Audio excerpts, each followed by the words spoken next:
Great. Good evening, everyone. As Gigi says, I'm Lowell Yoder, Group Vice President of the Greater Washington Middle Market for M&T Bank and Chair of the Board of Directors for the Montgomery County Chamber of Commerce.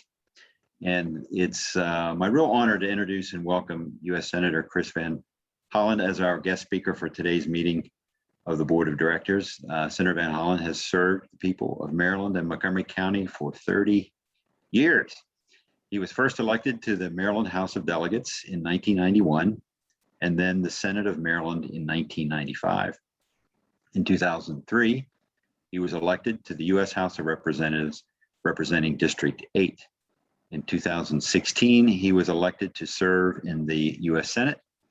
And Senator Van Hollen is a great friend to the Chamber, has worked tirelessly to support the business community in Montgomery County. And this includes his strong support of the Chamber's Foundation's effort to provide training for veteran-owned small businesses through the Veteran Institute of Procurement program.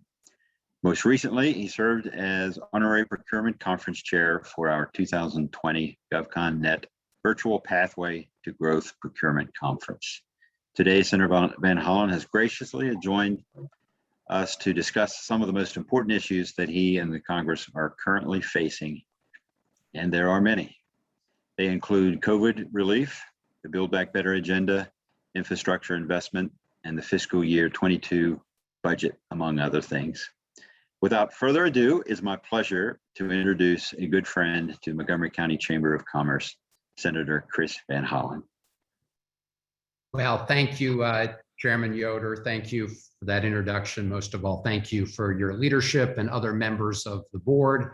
And to your terrific team led by Gigi Godwin. And you mentioned it in your remarks, but I'm proud to partner with the Montgomery County Chamber for a long time now. I don't know the exact number of years, but for the GovConNet Procurement Conference, I recognize we had to do it online for a year, but look forward to returning to in person as soon as possible.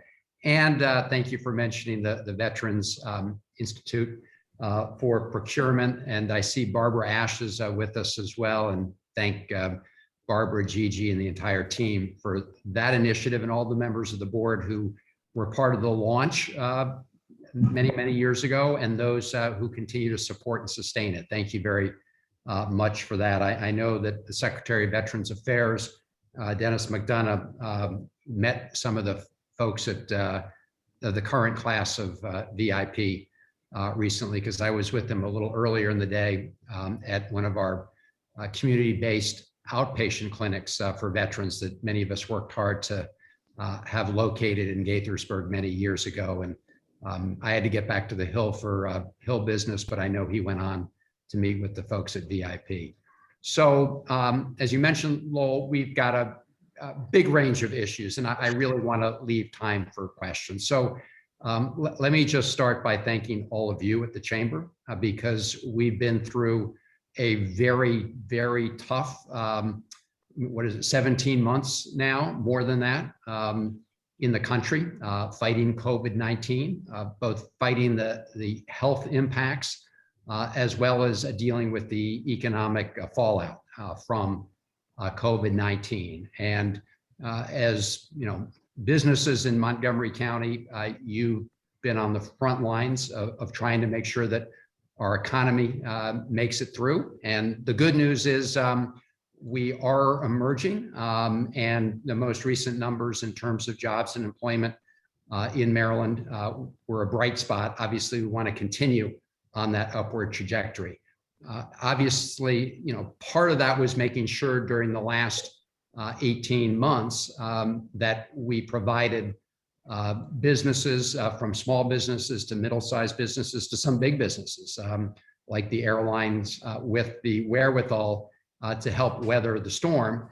And if you look at the Maryland figures, that included over $5 billion from the Paycheck Protection Program, which really did help a lot of small businesses get through this period. Also, about $4.6 billion in Maryland as part of the economic injury disaster loans. And then there were other financial help to the business sector. And then there was also, of course, funds to directly help families. I mean, there were the payments that were made last December, additional payments as part of the American Rescue Plan, a child tax credit that provides up to $300 per month per child.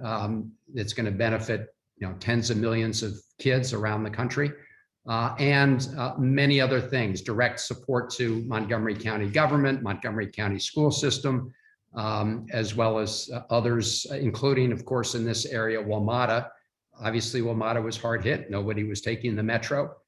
We had a choice. Do you provide Metro with the funds to keep its workforce and make sure it doesn't essentially deteriorate over that period of time, or do you support it so that it can weather the storm? And we provided funds for WMATA that prevented huge layoffs there as well.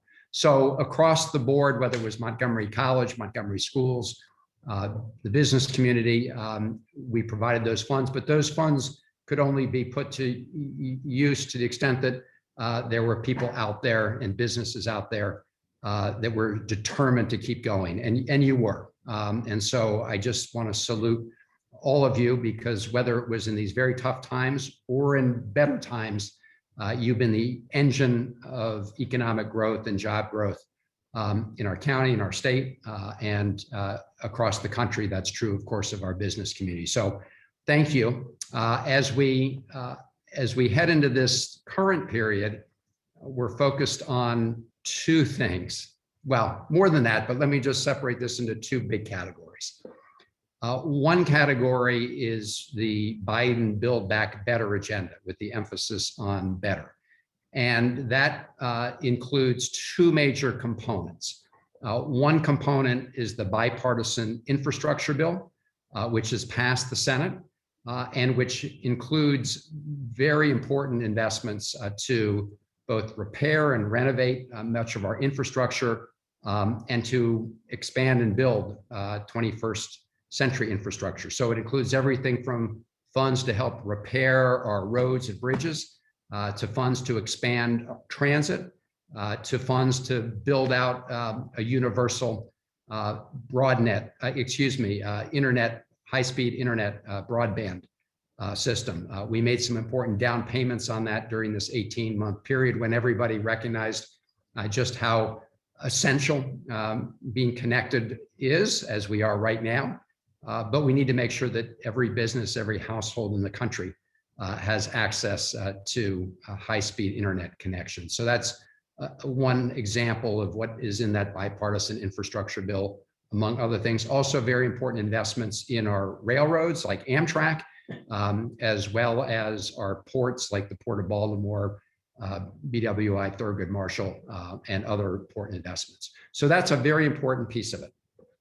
I think we also recognize there are other investments we need to make to really bring us into the 21st century and be able to compete in this global economy. That begins with early education. We've known forever that those very first early years of a child's life are so important to their later success. And so we are proposing universal early education and also workforce training programs that really connect people ultimately to jobs. I mean, a workforce training program that doesn't ultimately connect you into the workforce and a job obviously is not a successful one. So we want to do that.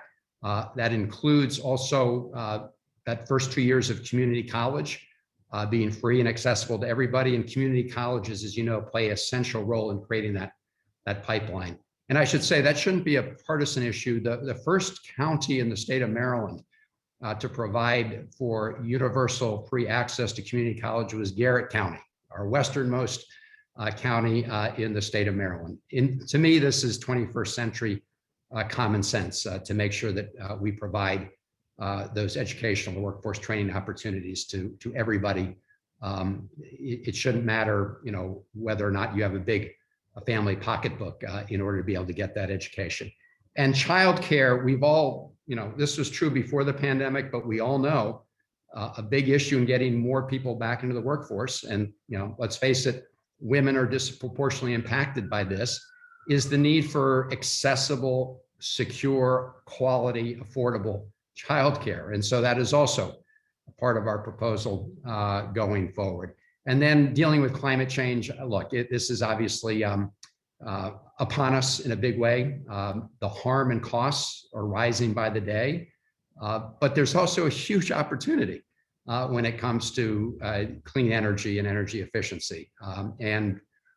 We propose to, put that to work, put more people to work in that area, as well as get the benefits ultimately of lower electricity costs for everybody. So those are just a couple of the things that are in this broader package of the Build Back Better, the infrastructure piece, and then the other piece. And I'm happy to answer any questions on the state of play here in the Congress, because it is. I said to my colleagues we have these caucus lunches every Tuesday, and I said to my colleagues today that we all knew this was going to be a bumpy ride because, look, these are big issues and there are differences of opinion. I mean, among Democrats and Republicans, even among Democrats. And so when you're trying to do big things, it's understandable that you're going to have some serious debates. The question is whether we get it all over the finish line at the end. So on top of this effort to build back better, we also have to do the ongoing business of the country, which is passing our annual appropriation bills, right? Because at the end of this month, and you all know this very well, if we don't at least get a continuing resolution to give us some breathing room here, then we have a government shutdown. That would obviously serve nobody's purpose. We also have to deal with the debt ceiling. And I must say, as somebody who has supported lifting the debt ceiling, regardless of who was in the White House, this is simply a matter of paying the bills that are already due and owing by the US government. I think everybody on this call understands that. My personal view is this is an archaic law. I think maybe one or two other countries in the world have it. A law that says you have to have a vote in order for your country to abide by its full faith and credit obligations. But we have that law. And people should not be playing politics with it because it will threaten and is threatening an economic meltdown. That's just a reality. This is about paying bills that are already incurred by the United States of America. So we will jeopardize our full faith and credit if we don't move forward on it. So that is right now a pressing order of business. The House this week, the House of Representatives will pass a continuing resolution through early December. They will attach to it the debt ceiling increase to take us to December of 2022. And they're also going to include funds in there for disaster relief, given the huge storms that impacted the southern part of the United States, the East Coast, the Atlantic coast, as well as forest fires in the West, and some funds to address the emergency evacuation in Afghanistan. So those are among the items that are right now before the United States Congress. All of them are important to the country, and all of them are important to Maryland and to Montgomery County and the business community. I should say through all of this, I'm a big believer in making sure that we provide federal government procurement opportunities for our businesses. We have in Maryland and in Montgomery County a large number of businesses that do business with and for the federal government. And I believe that's not just good for our businesses, it's good for our taxpayers when you have businesses competing for that business to provide services to the American people. And so we're looking for your continued input in that process. I know there may be some questions and issues in that regard. So let me end there because I do want to leave time for your questions and just again end where I started, which is thanking all of you for helping our county and state and country weather the storm. And I know that our best days are still ahead. Thank you, Senator. And Mr. Chairman, I know that we have some board member questions that are teed up and ready to go. Would you Yeah, like? I'm happy to moderate that. Yes, First of all, please. Senator, Tom, I know you have a hard stop, so we'll make. First question comes from Robert Head of Lockheed Martin. So Robert. Well, thank you, Mr. Chairman, and thank you, Senator. It's good to see you today. And I just wanted to echo your comments about the VIP program. Thank you for your tremendous support. Lockheed was there at the beginning with VIP, and we continue to be a partner today. And we just think its mission is crucially important. And as you know, your final comments about federal contractors, as a proud Bethesda-based defense contractor, we still claim the title as the largest. We can't do what we do without the small businesses that make up the entire industry. And that's really, frankly, the most important thing. My question goes around the topic of the defense budget top line. And I know the most immediate things before the Senate are the things you just talked about. But in the end game, when you get to the end of the budget and appropriations process, our hope and what we're working towards is the potential increase in the top line. And I know you're probably aware that the House Armed Services Committee and the Senate Armed Services Committee authorized increases of about 24 to 25 billion. And we understand the defense appropriators are working towards that. A lot of work to be done. Just want to get your view on that and how realistic you think that is. And if you think that might actually come out in the end game when we get to the end of the year. Thank you, sir. Well, thank you. And we're always thrilled with Lockheed being headquartered in Maryland and Montgomery County. And I actually met with a group this morning that included the head of Lockheed India. So we had a good discussion about what Lockheed was doing there in terms of defense as well. So here's my view. You're right. The Armed Services Committee marked up the National Defense Authorization Act this year, and on a bipartisan basis, increased the defense authorization by the amount you just mentioned, $25 billion. In my view, at the end of the day, that should be part of the budget equation. The question is, how do we get to that as a final number? And I just came from a discussion actually in the Senate Appropriations Committee among, in this case, Appropriations Committee Democrats about exactly how we will work to achieve a final result that includes what you just said. And the issue is how we negotiate with our Republican colleagues to arrive at that, but also get their support for the non-defense piece of President Biden's budget. And we could use your help and others going forward, because here's what I worry about.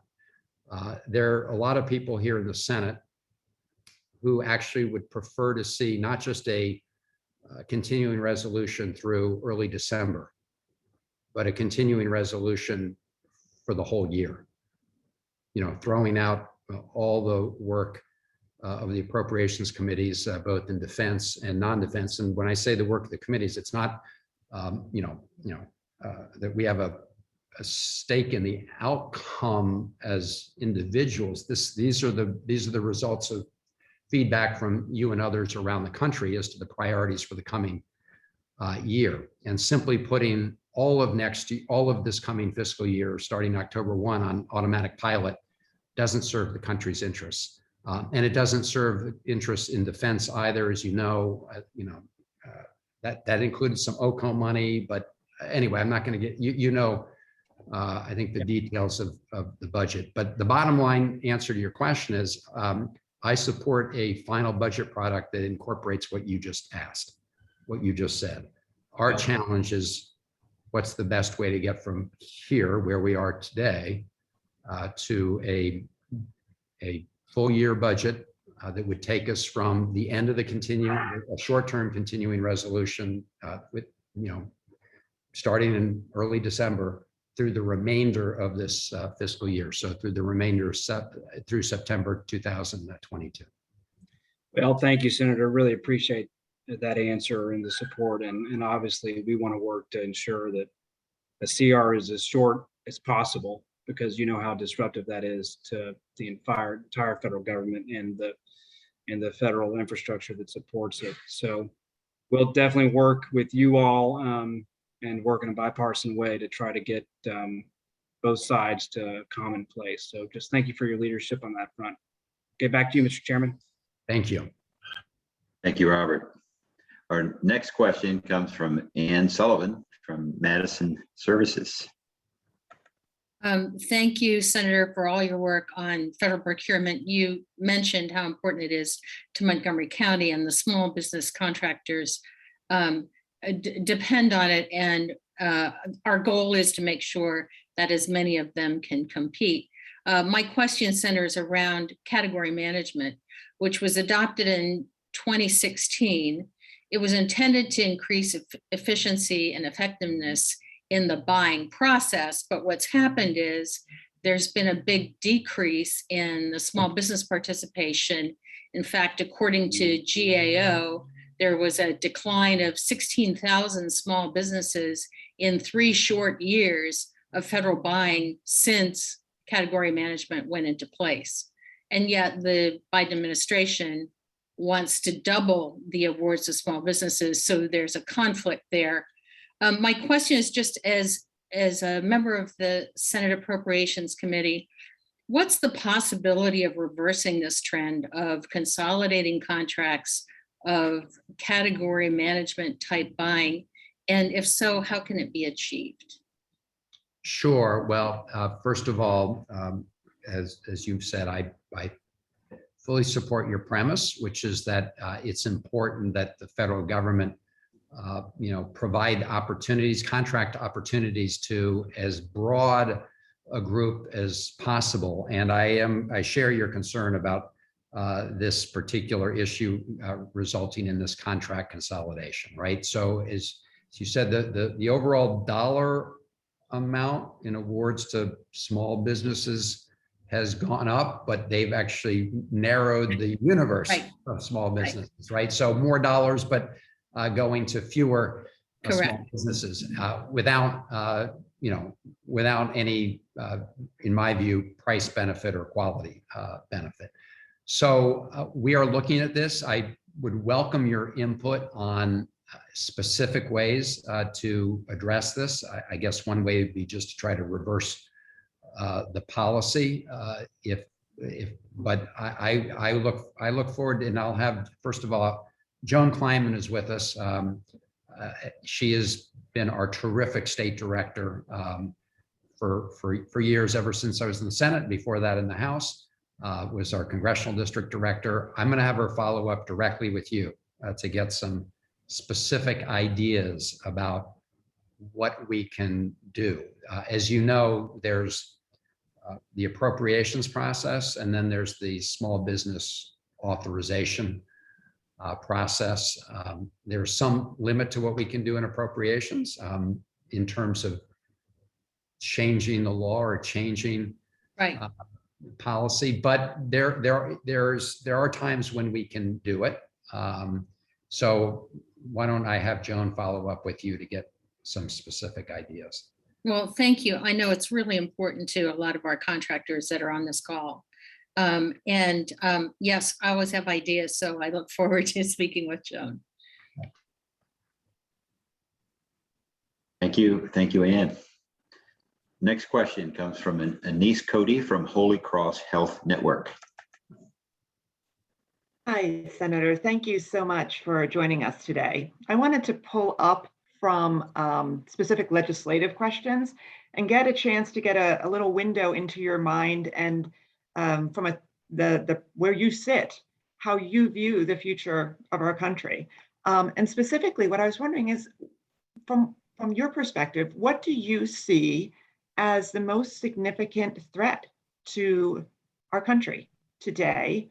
And given the level of polarization that exists within the country, what do you see as a potential path toward amelioration or improvement in whatever that issue is?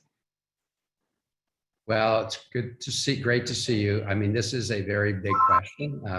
And I'm gonna do my best to answer it, but it really does involve a full-blown discussion. But you put your finger on what I do think is a danger to our country, which is this very deep political polarization. And it's not that we haven't seen polarization at different points in our history, at different forms. We have, but what we're seeing now is certainly the most virulent form since the time I've served in public office, either the state or the local at or the federal level. And I worry about the ability of our democracy to deliver results to the American people. And to tackle some of the biggest challenges we've got. As we know, many of our adversaries around the world, especially China, but others as well, are essentially trying to make the argument now that democracy does not work as a system of government. Just look at what's happening in the United States. They can't do big things quickly. And of course, in the 21st century, with the global economy that we all live in, work in, you've got to be able to move fast. And our system is designed to be more deliberative, but it has worked over time. I mean, that process, that deliberative process has over time, in my view, produced, on balance, with lots of big exceptions, some good decisions for the country. But with the current polarization, I worry about that. And I see, two things happening. One, of course, and this is not intended to be a partisan statement, but we are seeing across the country in response to the last election, the November election, a refusal by many people in many states to accept the results of the presidential election. And that is having, in my view, a very poisonous impact on the body politic. And it came full force and in violent form, of course, on January 6th here at the United States Capitol. Something I don't think any of us would have predicted witnessing in our lifetimes, that kind of violent attack on the Capitol. So I worry deeply about that and our ability to come together. Now, that being said, I would point out that as I mentioned it earlier in our comments, during the last 18 months of the pandemic, the Congress did come together on a bipartisan basis. We passed the CARES Act.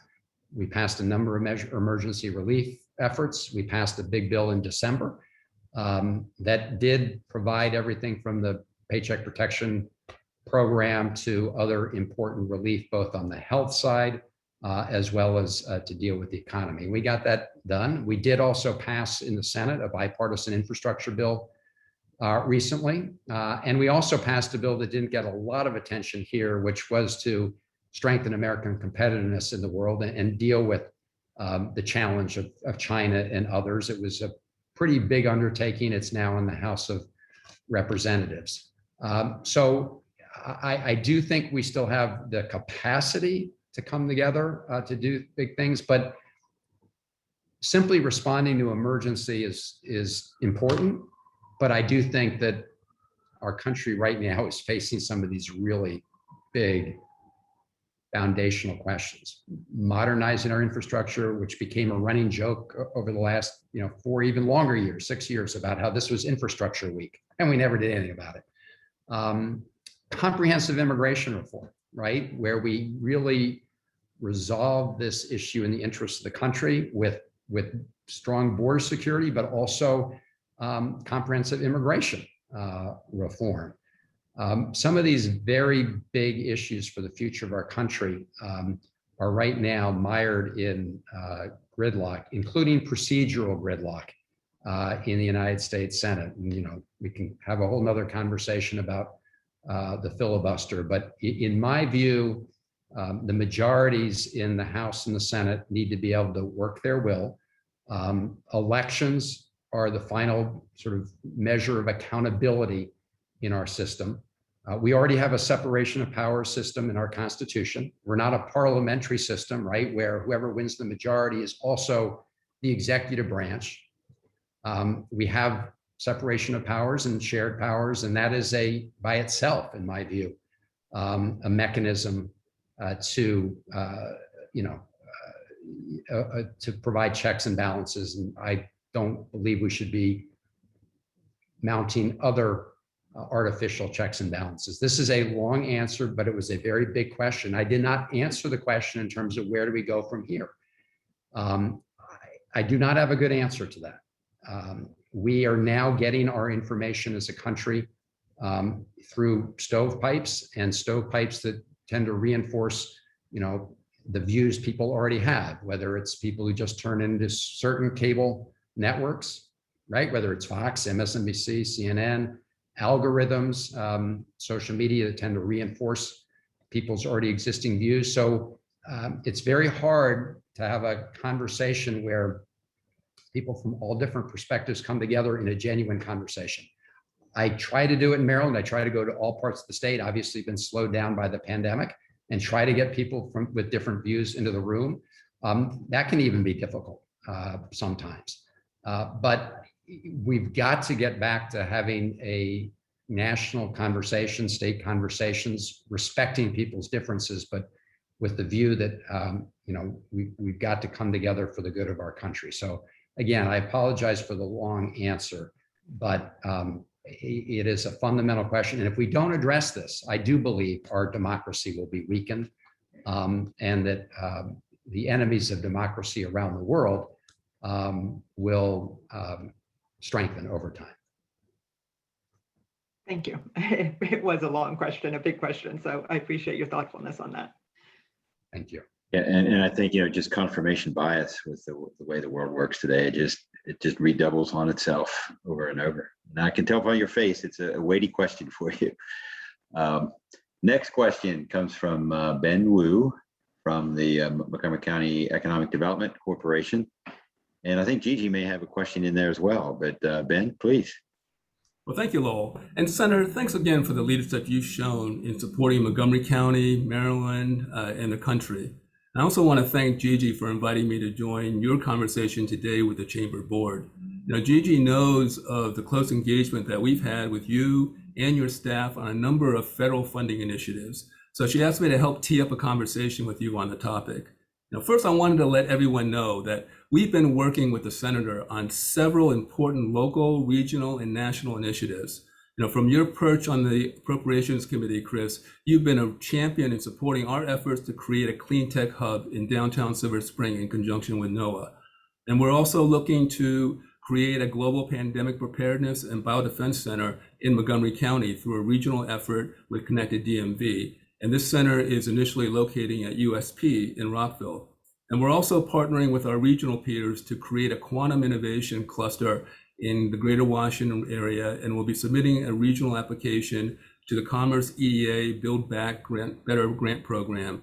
And we'll be focusing on developing Montgomery County's niche to lead the nation at the quantum intersection with life sciences that can leverage our biotech strengths and also the great work that we're doing over at NIST and the academic institutions that we have in Montgomery County and throughout the state. So your leadership has been very critical. We thank you for that. We've made significant progress in our economic recovery here in Montgomery County, and we need to do more. And by being able to leverage our assets on the federal side as well as with our private industry, we can help move our economy and strengthen it. So you're a critical part and a critical asset in that equation for economic recovery. So I wanted to thank you and also give you a chance to talk a little bit about some of the work that you're doing to really help Montgomery County move forward. Well, Ben, thank you for those words, and really thank you and your team for what you're doing in the county on economic development. It's been great to work with you in different capacities over many years, and thank you for the job that you're doing now.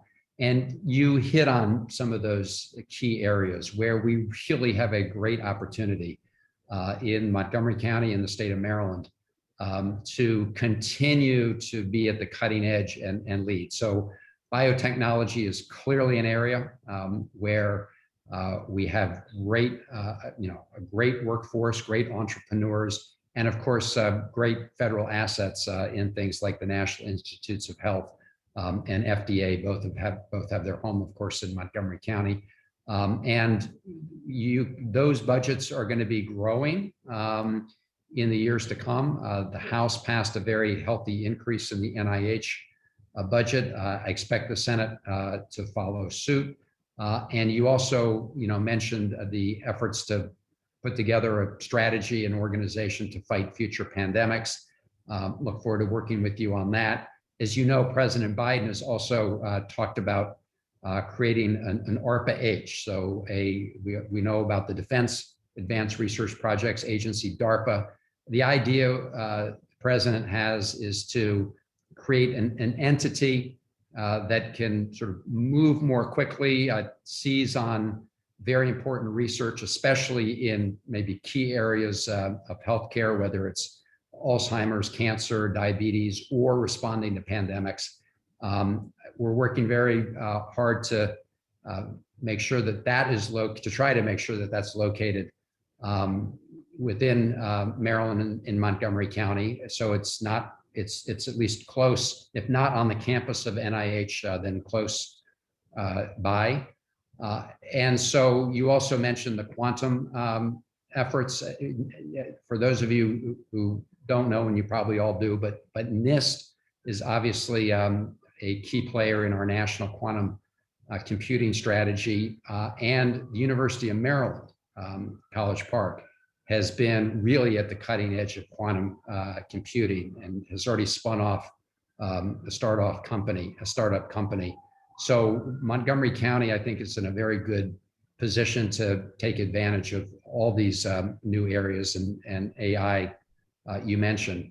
And of course, Maryland is home to the Cyber Command over at Fort Meade, and there are plenty of opportunities for businesses throughout Maryland, including in Montgomery County, to be at the cutting edge on the cyber front, home to not just NSA, but as I said, to the newly created a few years ago, Cyber Command. And we all know that, cyber is going to be a huge area of growth, both in terms of, connecting people, but also on the defending against cyber attacks, ransomware, and everything else. So the fact that we have those big, strongholds, I would say, in Montgomery County and Maryland, is a great foundation. Other federal agencies also in Maryland can partner with our businesses and with the university systems.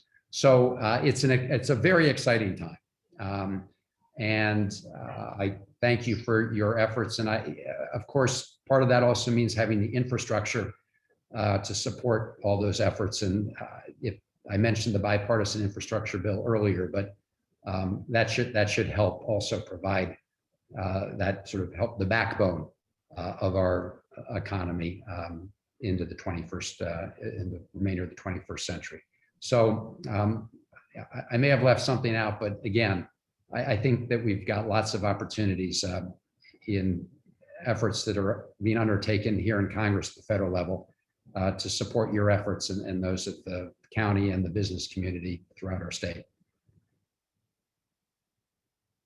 All right, thank you, Ben. I think that's the last official question I have on my queue here. And maybe Gigi, you have gathered some others, but I've got one real quick one. Senator, you deal with so much, so much heavy material all day long, every day. I was curious, what do you do for fun?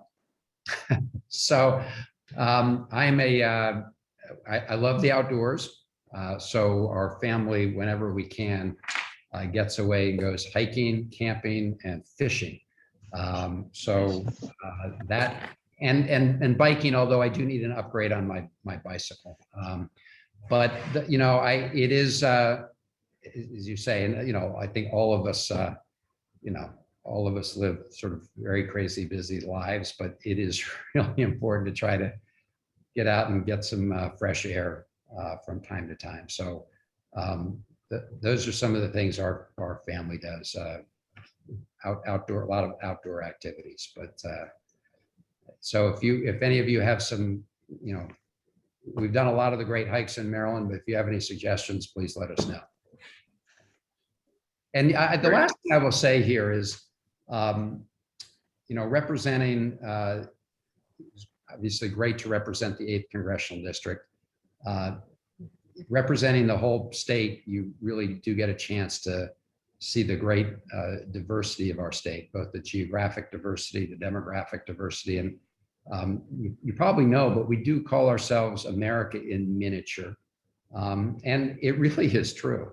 And if you go from the Eastern Shore to Western Maryland to all parts in between, North and South, it is an amazing state. So I also will say that,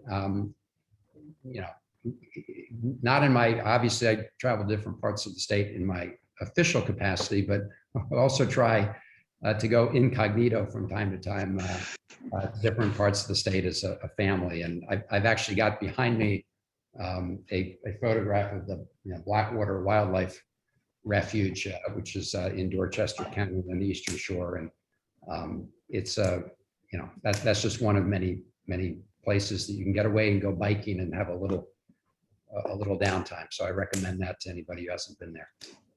And we have a great flag, right? Yes, the best flag and ever. A lot of, actually, even some of my colleagues will privately tell me they like our flag better. And an incredible history in the state of Maryland, really. It's very good. So Gigi, I think we're down to like 5 minutes, I think. Do you have any other questions that have come through the transom?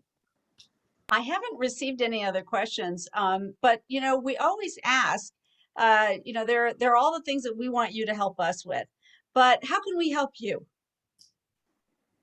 Well, I do think that I used to